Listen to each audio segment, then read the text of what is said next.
All right, so we will open this meeting of the Southampton Village Zoning Board of Appeals, December 2015. We have 4 decisions. First one being of Cersei and Leslie Dryden, 193 Meeting House Lane.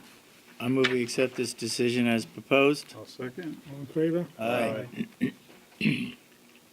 Case 2902, Ford and Mackey, 430 Holseynick Lane. I move that we accept this decision as proposed. And I'll second. All in favor? Aye. Aye. 2903, Ally Guy, 88 Narrow Lane. I move we accept this decision as proposed.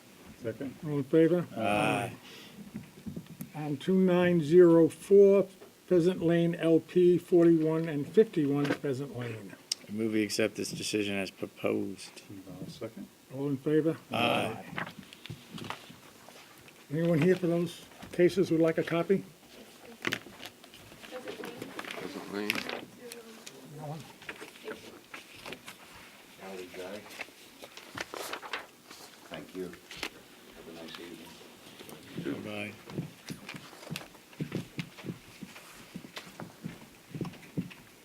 That takes us down to the pending cases. The first one is 2886 Capital Telecom and Singular Wireless.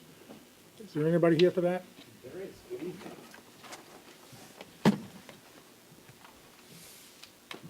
John Coughlin here on behalf of the applicants, Capital Telecom, New Singular Wireless PCS, also known as AT&T.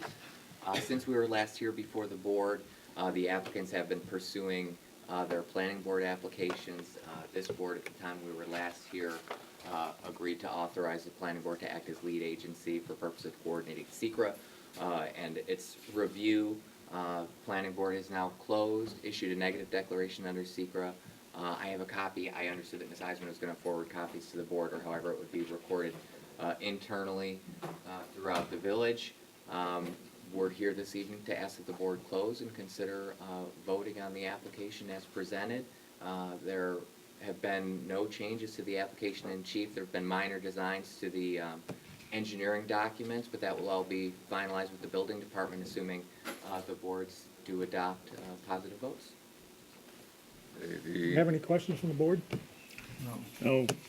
The planning board's environmental planning consultant did confirm to me that the planning board adopted a negative declaration and that the planning board was satisfied with the project and that the applicant had agreed to a design change to the engineering design of the monopole to provide additional safety protection. That's correct. The wireless engineer had asked that the bottom portion of the pole be over-designed above and beyond the most stringent of standards. And our engineering folks said, not necessary, but if you're insistent on it, we'll do it. So that's being done, and that will be submitted and certified to the village in the final packet that goes to the building department. Okay. Is there anyone in the audience who wishes to be heard to this application? Therefore, what we're going to do is close this for decision, right? I move we close this application for decision. I'll second. All in favor? Aye.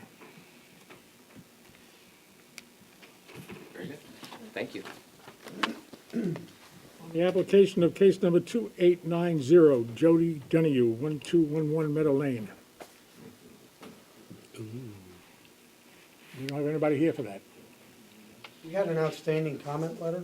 I have not heard from the applicant, but we're waiting for revised plans. So you want us just, have it adjourned all purposes? Okay. I move we adjourn this application for all purposes. I'll second. All in favor? Aye. Jake, you might want to do a follow-up with them because it's been a while. It has been a while. It has been a long I while. haven't had any communication. I'll give them a call.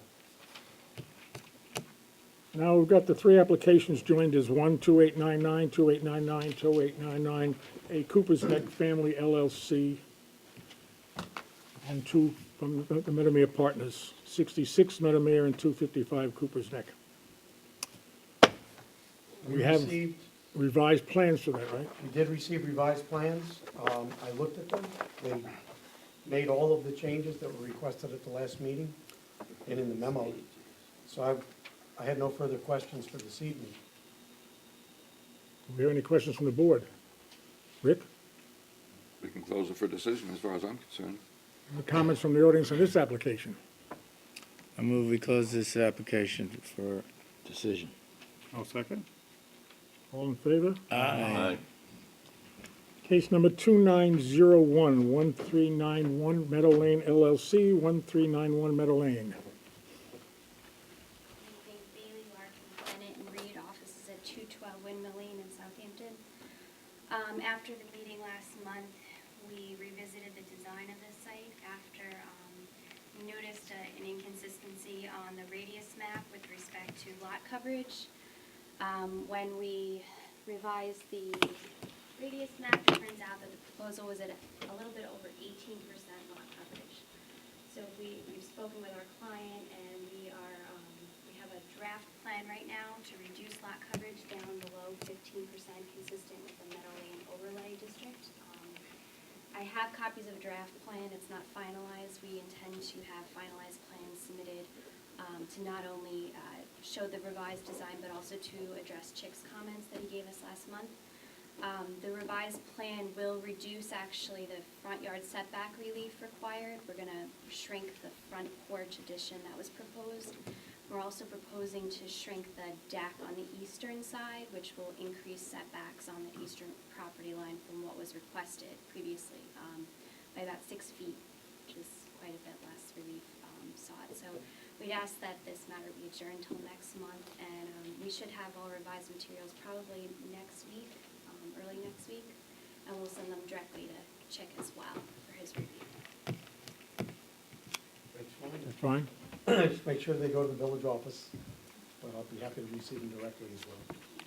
Okay. Do you have any questions? Rick? No, Anybody out in the audience who ever heard of this application?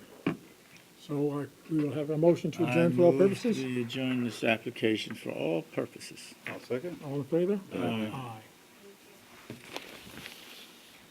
That brings us down to the one new case. 2905 Gem Powell LLC, 153 Powell Avenue.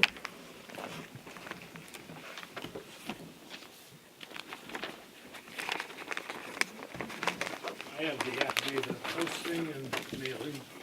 Would you like the mailing receipts? Yes, Got the envelope for Gem Powell? Probably the last one.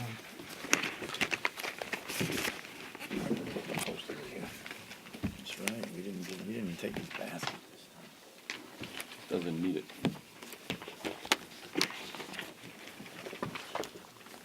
I'm Mark Matthews, architect, 54 Hampton Road, Southampton, agent for the owner.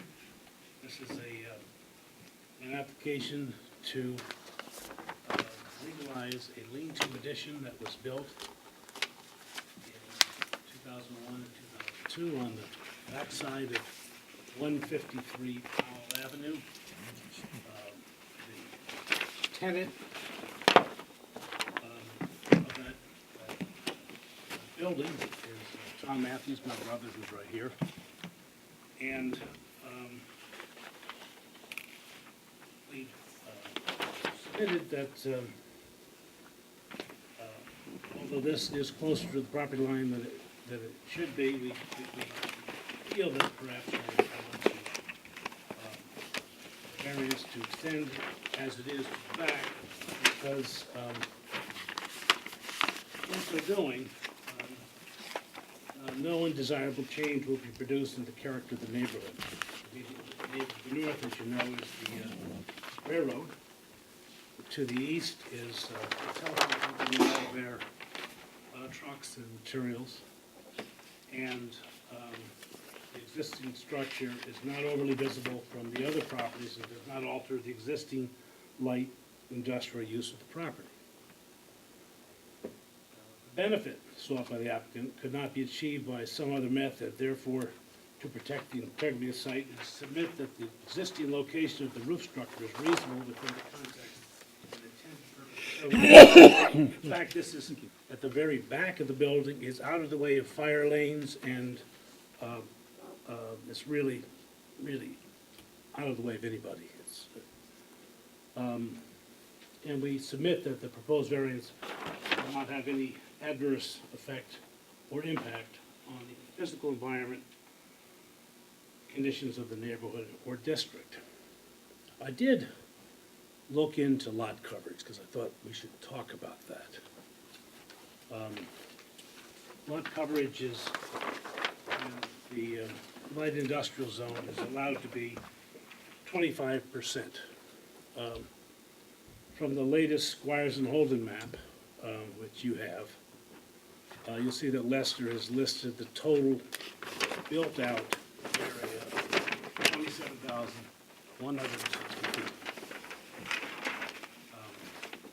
If you multiply the lot size by the 112,564 square feet times 25%, you'll get 28,141.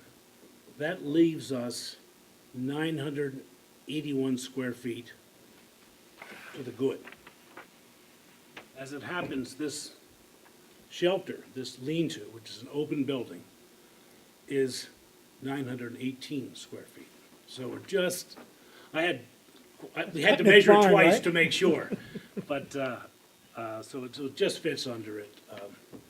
You'll see on the map, there's a kiln, labeled as a kiln. That's a, you might be interested in that. The kiln, for this purpose, is actually a container, and the kiln has no fire in it. The wood is dried with dehumidifiers. So you just draw the moisture out that way, so there's no fire or anything like that. But that, anyway, that's equipment, that's not structure. So that's not included in these calculations. So I'm hoping you'll see fit to grant this application. So he has like the easternmost 1/4 of this building, right?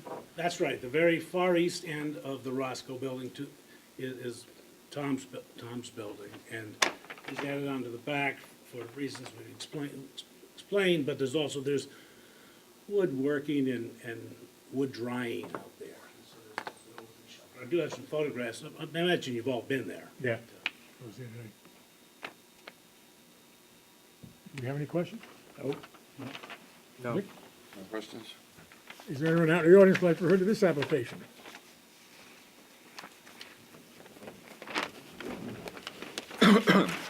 Applicant requests a setback variance to 1 foot from the northerly line in order to permit an existing open-sided roof lean-to structure, period.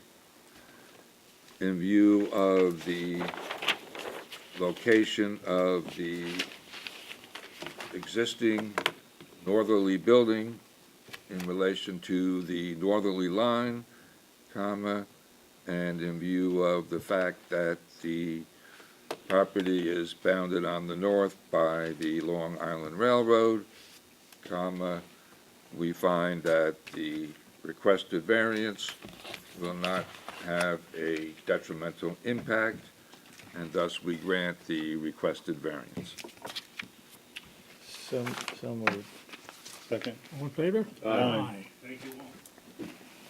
I move that this meeting of the Southampton Village Zoning Board of Appeals be closed. Second. World's record. Second. All in favor? Aye.